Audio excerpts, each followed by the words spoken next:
শুভ সকাল বন্ধুরা, আমার নতুন একটা ব্লগে তোমাদের অনেক অনেক স্বাগত, অনেক অনেক ভালোবাসা। আশা করি সবাই খুব খুব খুব ভালো আছে, খুব সুস্থ আছে। আমিও ভালো আছি, কিন্তু আমার গলাটা ধরে আছে সেই আগের মতন। আবার কবে সারবে জানি না। তো আজকে আমার নতুন দেবীদের, নতুন দেবী মায়েদের আমি তোমাদেরকে দেখিয়ে ব্লগটা শুরু করছি।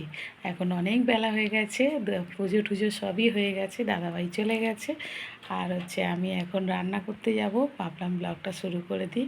তো সবাই আমার মায়েদের কেমন লাগছে, কেমন সাজানো হয়েছে অবশ্যই কমেন্টে জানিও। এই দেখো নতুন হার কিনে দিয়েছি, নাকের নথ কিনে দিয়েছি নতুন। এগুলো কিন্তু মানে তোমাদেরকে দেখিয়েছি, কিন্তু পরিয়ে কেমন লাগছে সেটা আমি আজকে তোমাদেরকে দেখালাম। আর এই দেখো নতুন ওড়নি, ও চুন্নি কেনা হয়েছে। কেন চুন্নি শাড়ি পরানো থাকতো আগে, এখন শাড়ি পরানো যাবে না, ওই যে চুন্নি কেনা হয়েছে। অনেক দামি চুন্নি, এগুলো 850 টাকা করে দাম নিয়েছে চুন্নিগুলো। তো এই চুন্নিগুলো দেওয়া হয়েছে।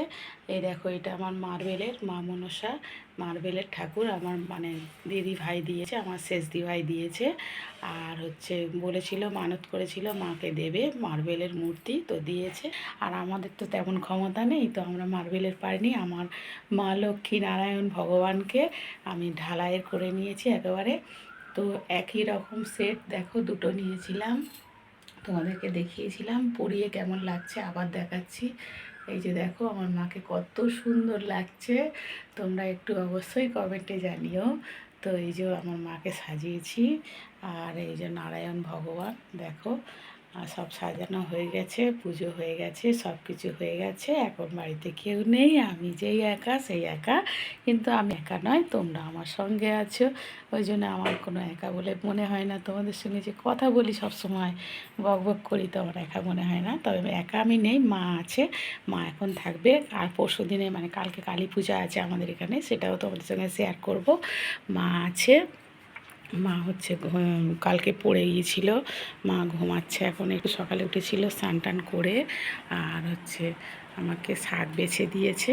এই যে দেখো শাক বেছে দিয়েছে টেবিলে বসে, মা তো নিচে বসতে পারে না, টেবিলে বসে শাক বেছে দিয়েছে। দিয়ে একটু ছাতু করে দিয়েছিলাম খেয়ে। আর মা এই যে শাক বেছে দিয়েছে, আমি কাটবো, রান্না করব। বেলা হয়ে গেছে অনেকটাই, রান্নাঘরের দিকে যাবো এবারে। তো চলো তোমার সঙ্গে থাকো, ব্লগটা দেখতে থাকো, আশা করি ভালো লাগবে। দেখেছিলে আমার ঘর ভর্তি ছিল, দেখো আমার ঘর ফাঁকা, আবার যেই ফাঁকা সেই ফাঁকা। তবে আবার কয়েকদিনের মধ্যে আবার লোকজন আসার কথা আছে, আবার অনুষ্ঠান আছে, তবে আমার বাড়িতে নয়, এটা গ্রামের অনুষ্ঠান। তোমরা সঙ্গে থাকো, ভিডিওটা দেখতে থাকো, পুরোটা থাকবে অবশ্যই কিন্তু, তবে ভালো লাগবে। তো চলো আমি কাজকর্মগুলো করি, তোমরা সঙ্গে থাকো। তো বন্ধুরা দেখো রান্না বান্না হয়ে গেছে। দেখো চামচ আনতে ভুলে গেছি, চামচটা নিয়ে আসছি।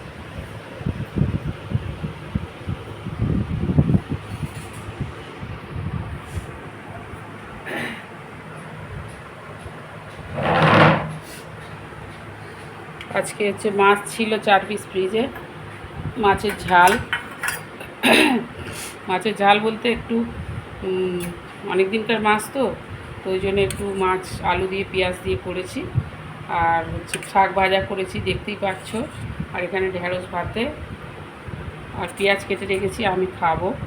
দুটো মাকে আগে দিয়ে দিই, তারপরে দাদা ভাইয়ের ভাত বাড়বো। ঢেঁড়স সিদ্ধ করেছি, অনেক দিনকার ঢেঁড়স শুকিয়ে যাচ্ছিল, ঢেঁড়স সিদ্ধ করেছি, মায়ের ভাত বেড়েছি।